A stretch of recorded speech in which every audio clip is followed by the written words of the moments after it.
Ramagundam corporation పరిధిలో అవకతవకలు జరిగిన 43వ డివిజన్లో వెంటనే రీపోలింగ్ నిర్వహించాలని మాజీ ఎమ్మెల్యే బీఆర్ఎస్ పార్టీ జిల్లా అధ్యక్షులు కోరికంటి చందర్ ప్రభుత్వాన్ని డిమాండ్ చేశారు.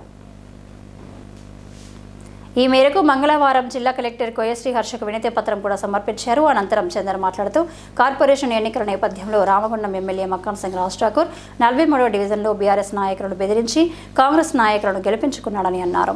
ఎన్నికల సందర్భంగా కూడా కాంగ్రెస్ నాయకులు అధికారులు యథేచ్ఛగా అధికార దుర్వినియోగానికి పాల్పడ్డారని, స్ట్రాంగ్ రూమ్ వద్ద కరెంటు తీసివేసి ఓట్ల మార్పిడికి పాల్పడ్డారని ఆరోపించారు. ప్రజలంతా బీఆర్ఎస్కే ఓటు వేశామని చెప్పిన చోట్ల కాంగ్రెస్ నాయకులు ఎలా గెలుస్తారని ప్రశ్నించారు.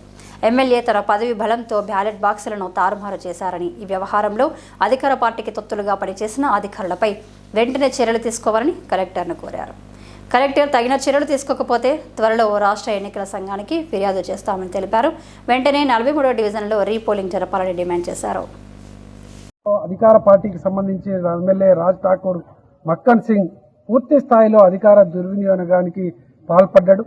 అక్కడ జరిగినటువంటి ఎన్నిక పూర్తి స్థాయిలో అధికారులు మరియు కాంగ్రెస్ పార్టీ నాయకులందరూ కూడా కుమ్ముక్కు అయిపోయి బీఆర్ఎస్ పార్టీ నాయకులందరూ కూడా బెదిరించి అక్కడ యథేచ్ఛగా రిగ్గింగ్ చేయడంతో పాటు రాత్రిపూర కరెంటు తీసేసి బ్యాలెట్ బాక్సులనే మార్చిండ్రు అనేది ఇవాళ మేమందరం కూడా భావిస్తూ ఉన్నాం. కాబట్టి ఇవాళ కలెక్టర్ గారికి మేము ఫిర్యాదు ఇవ్వడం జరిగింది.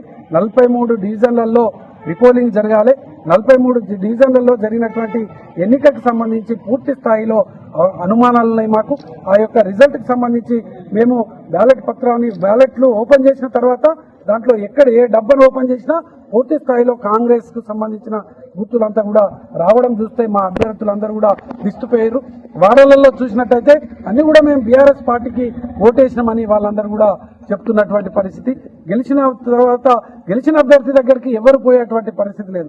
ఓడిపోయిన వాళ్ళ ఇంటికి అందరూ కూడా వేలాది మందిగా పోయి వాడలలో ఉన్నటువంటి ప్రజలందరూ కూడా వాళ్ళను ఇలా ఓదార్చేటువంటి పరిస్థితి. అందుకోసమే మాకు ఈ యొక్క ఎన్నిక మీద అనేక అనుమానాలున్నాయి. అందుకే ఇలా కలెక్టర్ గారికి మేము ఫిర్యాదు ఇవ్వడం జరిగింది. రామగుండం కార్పొరేషన్లో మళ్ళీ రీపోలింగ్ జరగాలనేటువంటి విధంగా మేము ఇలా డిమాండ్ చేస్తూ ఉన్నాం. దీనికి నిజంగా వాళ్ళకు నిజాయితీగా ఎలక్షన్ జరిపినామనేటువంటి విశ్వాసం ఉంటే, మేమే గెలుస్తామనేటువంటి ధీమా ఉంటే కాంగ్రెస్ పార్టీ ఈ డిమాండ్కు తలొగ్గి తప్పకుండా పోలింగ్ జరిపేటువంటి విధంగా వాళ్ళు కూడా తప్పకుండా స్పందించాలని ఈ సందర్భంగా మేము కోరుతూ, అదేవిధంగా ఇలా కలెక్టర్ గారికి వినతి పత్రం ఇవ్వడం జరిగింది. దీని తర్వాత ఎలక్షన్ కమిషన్ కూడా మేము వినతి పత్రం ఇవ్వబోతున్నాం.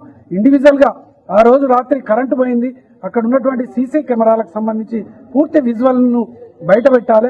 ఆ బ్యాలెట్ను తీసుకొచ్చి ఎంతసేపు ఎక్కడ ఉంచారు ఏంది అనేది దీని పూర్తి స్థాయిలో విజువల్స్ అన్ని కూడా బయట పెట్టాలని కూడా మేము ఈ సందర్భంగా డిమాండ్ చేస్తూ, ఈ యొక్క అవినీతిపరమైనటువంటి అరాచకమైనటువంటి గూండాయిజమైనటువంటి అదేవిధంగా ఈ యొక్క అధికారాన్ని దుర్వినియోగం చేసి ఈ యొక్క ఎన్నికల్లో గెలవాలనేటువంటి ఒక దుర్మార్గమైనటువంటి పాలనకు చరమగీతం పాడాలంటే తప్పకుండా ప్రజలందరూ కూడా చైతన్యం కావాలని ప్రజలందరూ కూడా పిలుపునిస్తూ ఈ యొక్క సందర్భంగా కలెక్టర్ గారు నిష్పక్షపాతంగా దీని మీద రీపోలింగ్ జరిగేటువంటి విధంగా చర్యలు తీసుకోవాలని మేము డిమాండ్ చేస్తా ఉన్నాం.